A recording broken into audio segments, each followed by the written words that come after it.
ini jomplang? Enggak apa-apa. Nanti videonya kan langsung Pak Dik doang yang Isi tulisannya jomplang nggak? Ya udah. Nggak beli yang. Ya justru itu makanya aku nanya. Tunggu di tengah aja. Udah digeser belum bendera tadi? Belum.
Nah ini kan agak sedikit aja.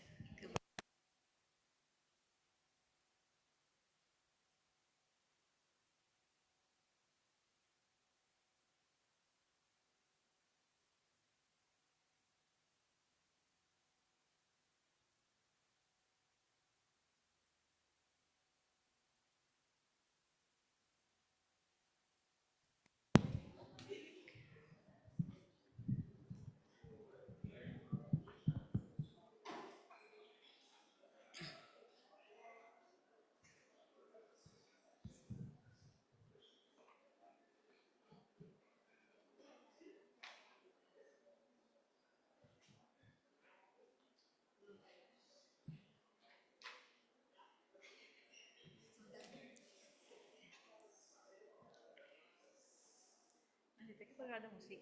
Nah, Setelah ada musik baru ibu ngomong baru. oke. Ding ding ding ding ding ding. Baru ngomong.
The Honorable Vice Rector for Research, Business and Cooperation, Professor Dr. Bunyamin Maftuh MPD, the Honorable Director of School of Postgraduate Studies, Professor Juntika Nur Ihsan MPD, the Honorable Vice Director of School of Postgraduate Studies, Professor Dr. Rati Huriati MP, the Honorable Chairman of the NIN ICSDP 2024, Professor Dr. Amung Makmun MPD, the Honorable Vice President of APASS, Professor Toho Holik M, the Honorable Academic Editor of ICSHC, Professor Van Hong, and all participants. A very good afternoon, ladies and gentlemen, and welcome to the 2024 ICSHC in conjunction with the NIN ICSDP 2024. Praise be to God Almighty, because of His blessing, we all can gather in this occasion in a good health. Dear ladies and gentlemen, before we begin our agenda, please allow me to read the schedule for today. Singing National Anthem, reports, welcoming speech and opening, performance, and presentation of keynote speakers. Dear ladies and gentlemen, now we will have our first agenda, Singing National Anthem, All Rise.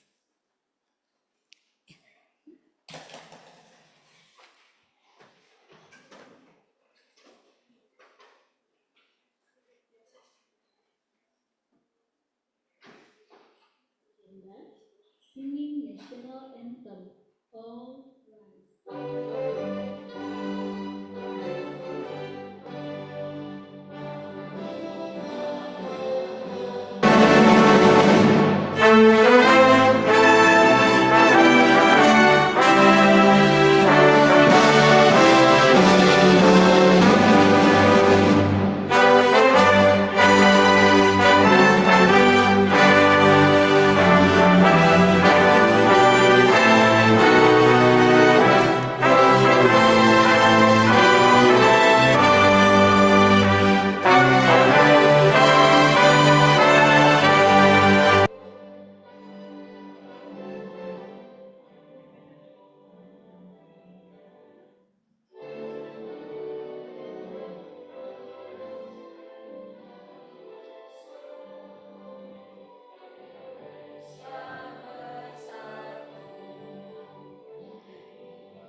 Merdeka, merdeka, tanahku, negeriku yang kucinta. Indonesia Raya, merdeka, merdeka, hiduplah Indonesia Raya. Be seated.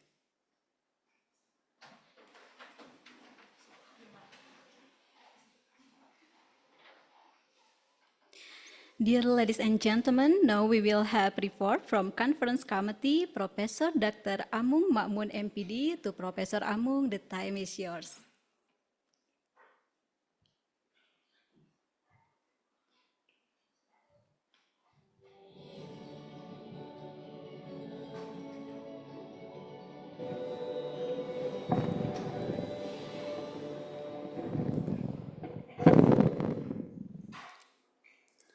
Bismillahirrahmanirrahim. Assalamualaikum warahmatullahi wabarakatuh. Peace be upon you and very good morning to all of you.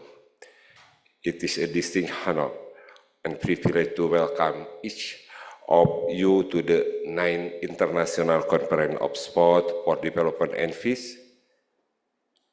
2024. On behalf of the organizing committee and our founder institution, I extend a heartfelt welcome to all our esteemed delegates, speakers, and participants from around the world who have joined us here in Bandung, Indonesia, and online. This year's conference theme, the Olympic Movement Games in Asia, provides us with an invaluable platform to example the evolution of the Olympic movement of the ASEAN context, exploring its governance, guiding principle, and current challenges. This theme resonates deeply with the mission of the ASEAN Pacific Association of Sport Studies, AFAS, the ASEAN Journal of Sport History and Culture, and our valued institution partner at the Universitas Pendidikan Indonesia and Shanghai University of Sport. We are honored to be joined by participants from universities across the globe, including City University of New York, Beijing Sport University, City University of Malaysia, Genan Normal University, Harbin Sport University, Chungbuk National University, Universitas Negeri Surabaya, and Universitas Pendidikan Indonesia, drawing attendance from China, the United States, Malaysia, South Korea, Indonesia, Singapore, and the United Kingdom. Our distinguished keynote speakers include Prof. Pan Hong from Shanghai University of Sport, Prof. Ian Henry from Loughborough University, and Professor Toho Holik Mutohir from Universitas Negeri Surabaya. These leading scholars bring invaluable perspective on sport policy, Olympic studies, and sport for development, enriching our discussion with their global expertise. Over the next few days, we will explore the Olympics' relationship with politics, nationalism, and cultural identity in Asia, and reflect on how sport and the Olympic movement can promote peace and inclusivity. Selected paper will have the opportunity to contribute to the wider academic community through publication in the Asian Journal of Sport, History and Culture, and other reputable international journals. On this occasion, I would like to express my deepest gratitude to our sponsor and partner, my heartfelt thank you to the Vice Rector of Research, Professor Bunyamin, International Affairs Partnership, and Business of Universitas Pendidikan Indonesia, the Youth and Sport Department of West Java, Dinas Pemuda dan Olahraga Provinsi Jawa Barat, the West Java National Sport Community, KONI Provinsi Jawa Barat, and the Bandung City National Sport Committee, KONI Kota Bandung. Your support and collaboration have been instrumental in making this conference possible. To all of you, I encourage you to engage actively, share your experience, and from collaboration that will continue to drive the development of sport in Asia and beyond.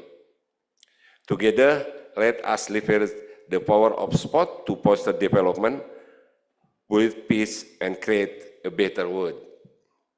Thank you, and may this conference be a rewarding and enriching experience for each one of you. Wabillahi taufiq wal hidayah, wassalamualaikum warahmatullahi wabarakatuh. Waalaikumsalam warahmatullahi wabarakatuh. Thank you, Professor Amung, and dear ladies and gentlemen, now we will have a welcoming speech from the President of APASS, Professor Toho Holik M. To Professor Toho, the time is yours.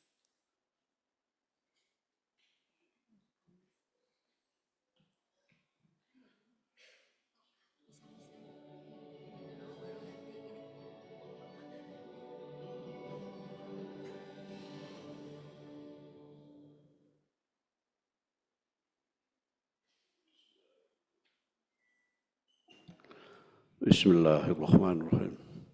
Assalamualaikum warahmatullahi wabarakatuh. Bapak Rektor yang diwakili representative by Vice Rector and all the leaders of UPI, ladies and gentlemen, distinguished guests, esteemed colleagues, and all friends. This is a very good moment, very strategic moment for us to get together here in UPI for having international conference, the 9th of International Council of Sport Development Peace. On behalf of the Asia Pacific Association of Sport Studies, APAS, it is my great pleasure and honor to welcome you all to the 9th International Conference on Sport Development and Peace here in the vibrant city of Bandung at Universitas Pendidikan Indonesia. On this occasion, I would like to extend our gratitude and thanks for Professor Van Hong and also Professor Jan Henry, Professor Amung, for having me and inviting me to come here and join and to deliver a short speech in the opening ceremony. Ladies and gentlemen, these gatherings of minds from across the Asia-Pacific region and beyond highlights our shared commitment to advancing the role of sport as a powerful tool for peace, development, and positive societal change. As we navigate a complex global landscape, the importance of sport in fostering unity, understanding, and resilience cannot be overstated. It serves not only as a field of competition, but also as a bridge connecting diverse cultures and communities, fostering inclusivity and dialogue. This conference provides a unique platform to share research, discuss, challenge, and innovate strategies that will further our mission of building peaceful and equitable societies through sport. I would like to express that UPI has a tremendous achievement in organizing this conference. As we embark on this occasion, I would like to ask you that this conference will discuss the topic that really embrace for the development and peace.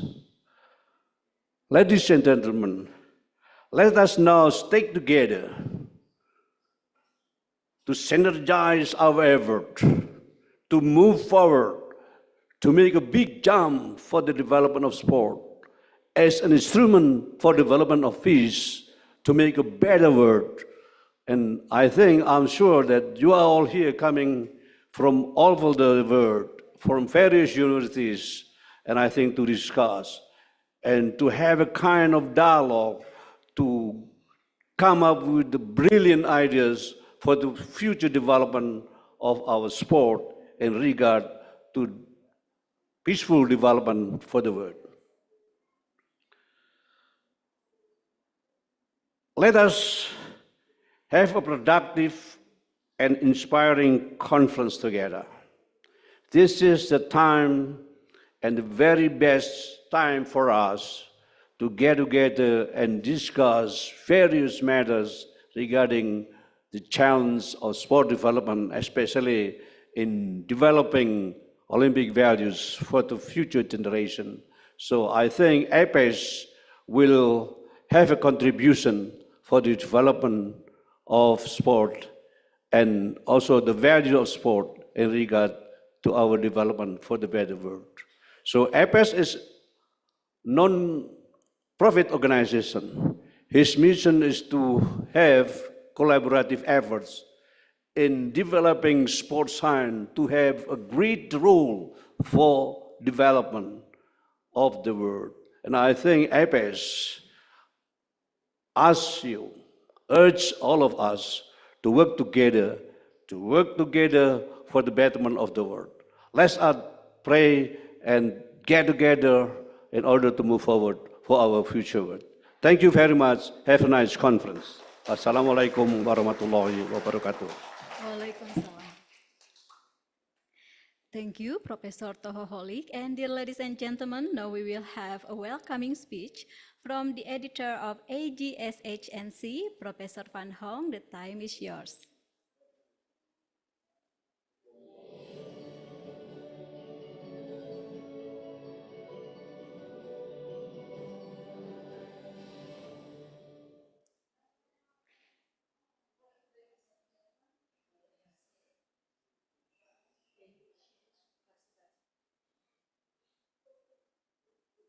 All right, okay. Thank you again.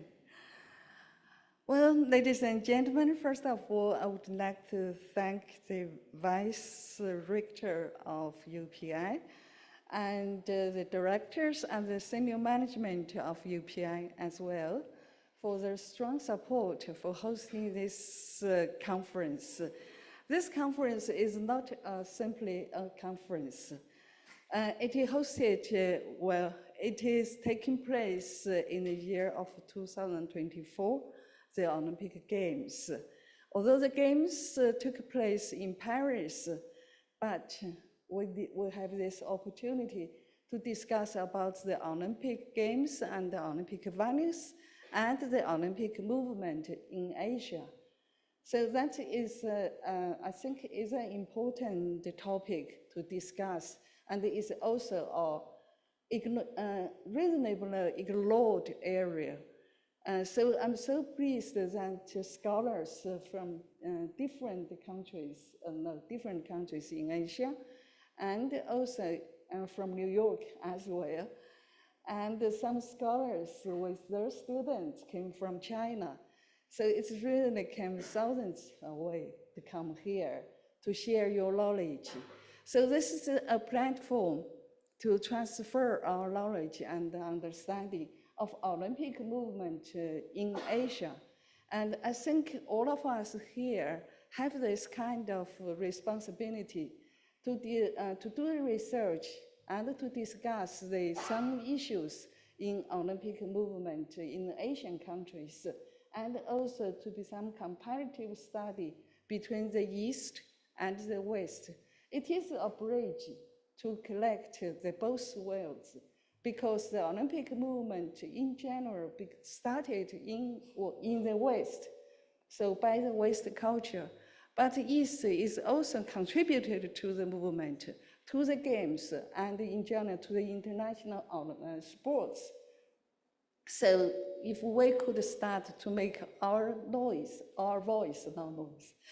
to be heard, and not only in Asia, but also in the West, and also have a dialogue between the two worlds.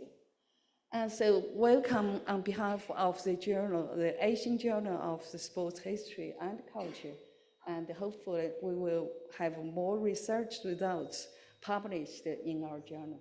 Thank you very much. Thank you.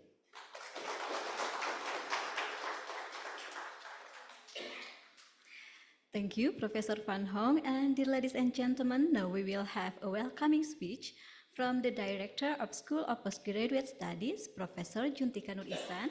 To Professor Juntika, the time is yours.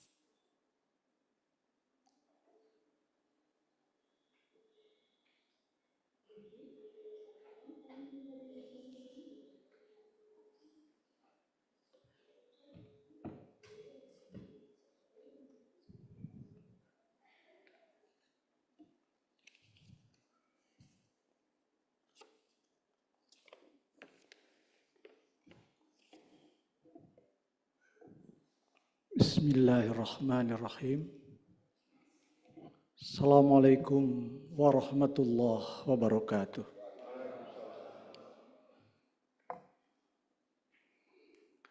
Good afternoon. I would like to extend my warm welcome to our fellow UPI leaders, Professor Bunyamin Maftuh, UPI Vice Rector for Research, International Affairs, Partnership and Business. Esteemed keynote speaker, Professor Van Hong, Professor at Shanghai University of Sport, China, President of ASEAN Pacific Association of Sport Studies, Professor Ian Henry, Professor from Loughborough University, United Kingdom, and the Director of the Center for Olympic Studies and Research. Profesor Toho from Universitas Negeri Surabaya. Thank you. Professor Amung Makmun, Professor in Sport Policy and Development at Universitas Pendidikan Indonesia, Head of Sport Education, Master and Doctoral Program at SPS UPI, and this conference chairperson. Thank you. Distinguished guests, conference presenters and participants, conference committee members, ladies and gentlemen. It is a fond honor to welcome you here as we gather from various camps of the world to engage in meaningful dialogue about the pivotal role of sport in our society. Welcome to the 2024 International Conference of Sport History and Culture, held in conjunction with the 9th International Conference of Sport for Development and Peace. Here in vibrant city of Bandung, Indonesia. Ladies and gentlemen, the conference is jointly organized by the ASEAN Pacific Association of Sport Studies, ASEAN Journal of Sport History and Culture, Universitas Pendidikan Indonesia, and the Institute of Olympic Studies and Research of Shanghai University of Sport. This year's conference themes, the Olympic movement and the Olympic Games in Asia, invite us to explore in the historical evolution of the Olympic movement and its culture, political and economic implication within an ASEAN context. Over the next 3 days, 5 to 7 November 2024, we will delve into various topics and examine the interplay between sport and various society and elements. We will analyze how the Olympic movement has navigated challenges related to government, nationalism, and globalization. Our discussion will also critically assess the future of the Olympic, particularly in light of contemporary issues such as sustainability and social equity. Ladies and gentlemen, we are privileged to have in diverse group of speakers and participants who bring unique perspective and expertise from academia, policy making, and grassroots initiative. Your contribution will not only enrich our discussion, but also derive from collaborative efforts that extend beyond this conference. On behalf of School of Postgraduate Studies, I would like to express my gratitude to our organizing partner, the ASEAN Pacific Association of Sport Studies, the ASEAN Journal of Sport History and Culture, and Sport Education Study Program at School of Postgraduate Studies, Universitas Pendidikan Indonesia. Their dedication has made this event possible. As we embark on this conference journey together, let us embrace the spirit of collaboration and innovation that sport embodies. Our conversation is inspired in the ideas of foster partnership that contribute to advancement of sport history, culture, and development in the future. Thank you very much. Assalamualaikum warahmatullahi wabarakatuh.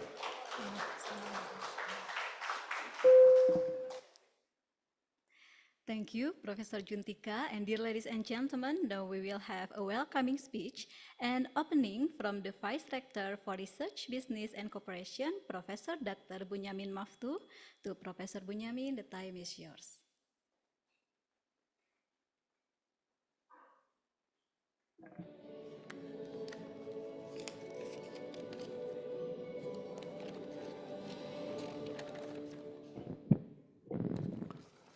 Very good afternoon. Assalamualaikum warahmatullahi wabarakatuh. Respected Conference Committee and Honorable Director of School of Postgraduate Studies, Professor Juntika Nur Hasan, and the Vice Director, Professor Ratih Huryanti, and Honorable Speakers, Professor Fan Hong from Shanghai University of Sport, China, and Professor Toho Holik from Universitas Negeri Surabaya, Professor Ian Henry from Loughborough University, United Kingdom, and Professor Amung Ma'mun from Indonesia University of Education, Universitas Pendidikan Indonesia, and great participants.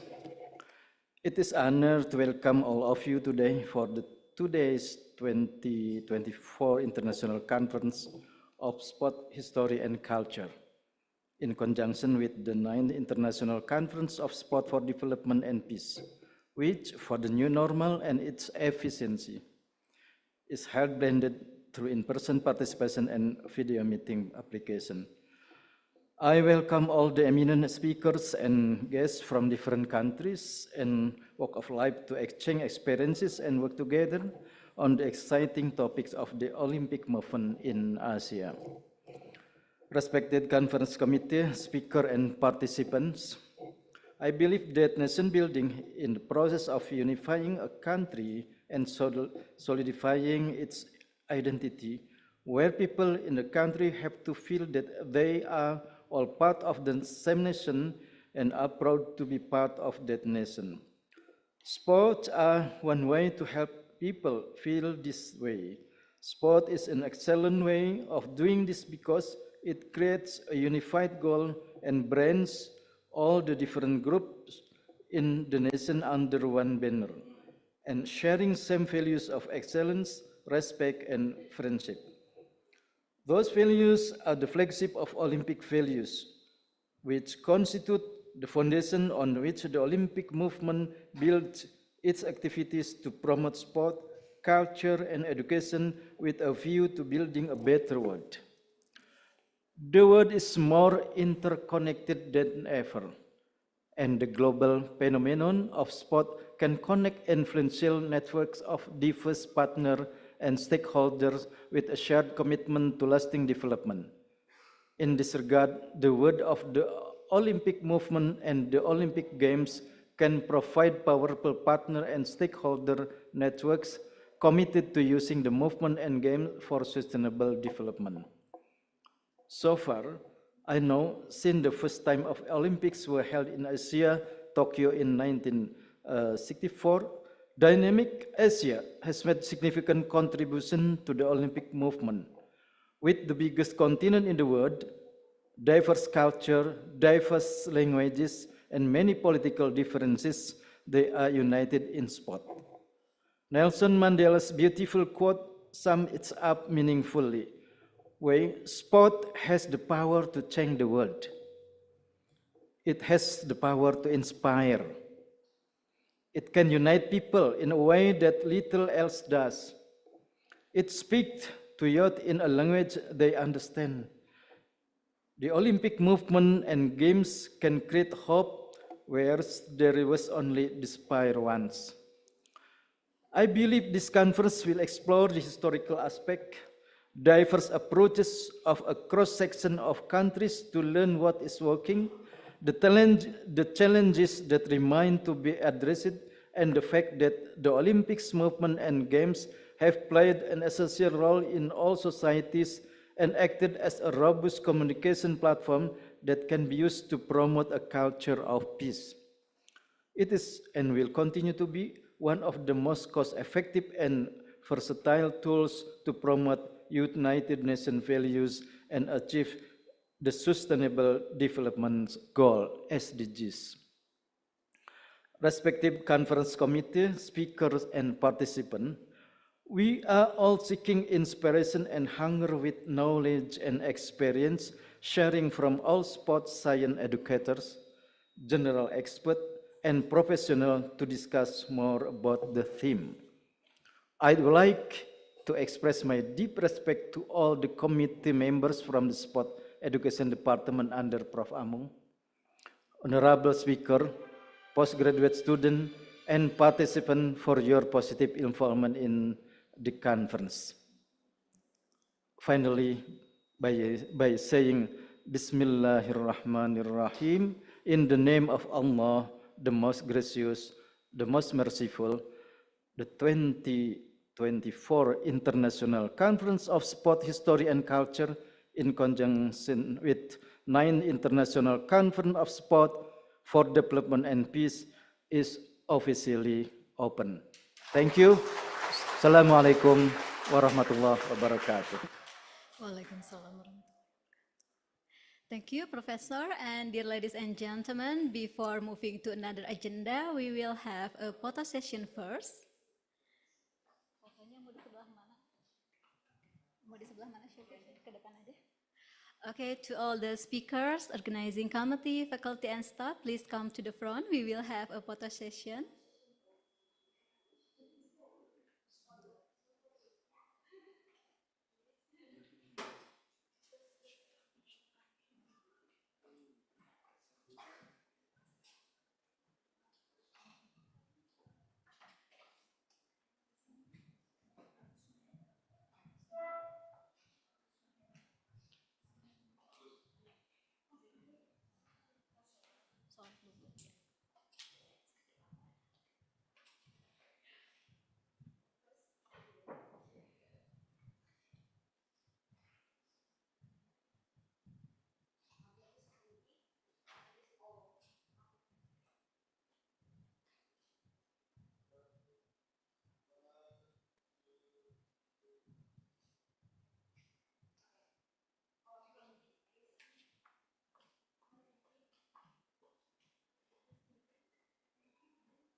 Okay, dear ladies and gentlemen, before the main agenda, we will have a great performance.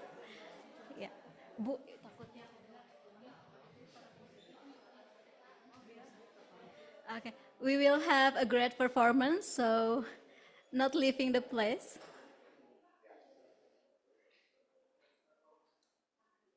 Udah siap performance-nya? Oke. Okay, dear ladies and gentlemen, now we will have such a great performance from our team.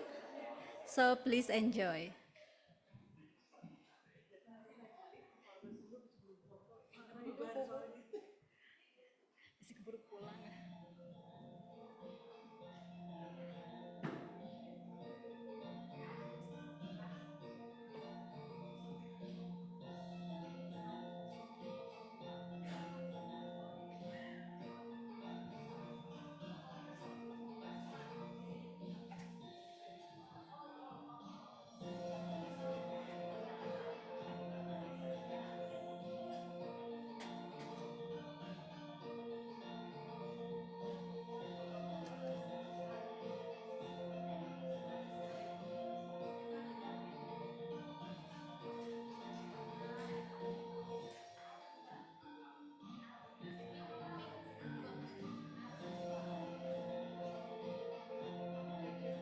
Check, check, check, check.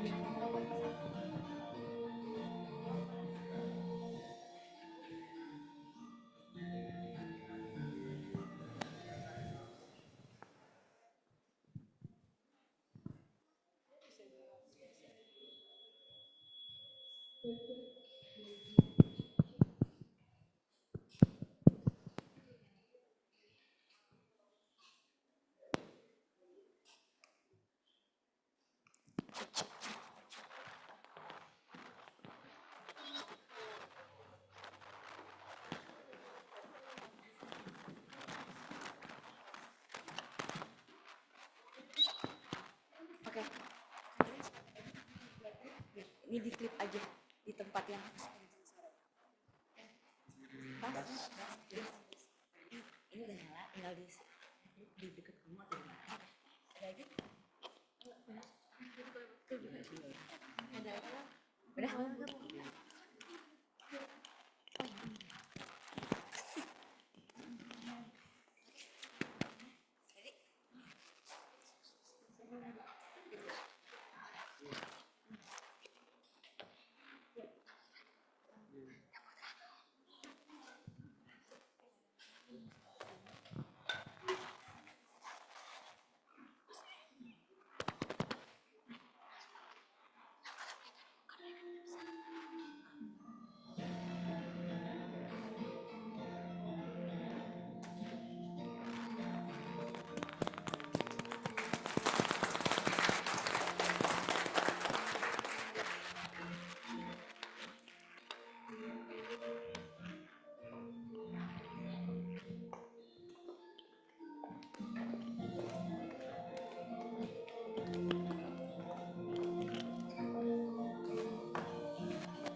Sejauh ini mengindikan setebih lelengkahan di mana diri biara pulang tetep kasalira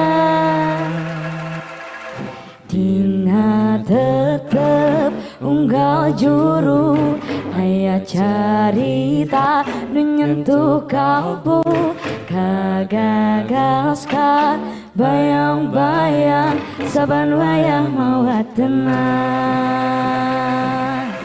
kuendangan kuasinan nuli tetep matri dina ati mata betatu manina nu di jungjung dipilu lembur tempatna indung ngakandung salira teh Bandung ninang ninang rerenjengan cumarita pacan terasa hujanan paduduan duh urang mi cinta kuendana kuasina numi tetep matri dina ati mata betatu manina nu dijunjung dipilung lembur tempatna indung ngakandung salira teh Bandung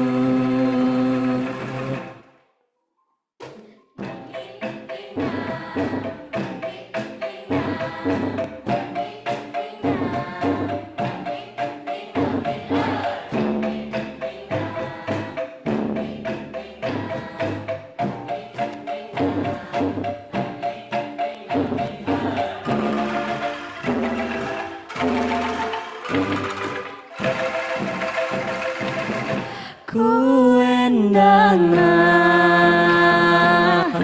kuasina numi tetep matri dina ati mata betatu manina nu dijunjung dipilung lembur tempatna indung ngakandung salira teh Bandung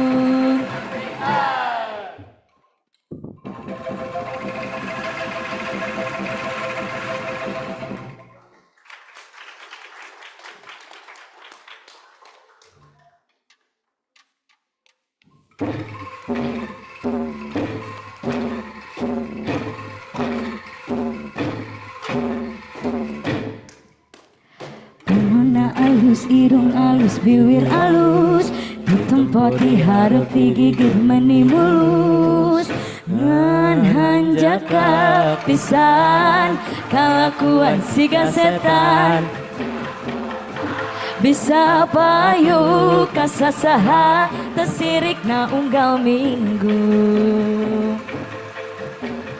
nah aku naon nu gelis loba nu bangor nah aku naon nu bangor loba nu gelis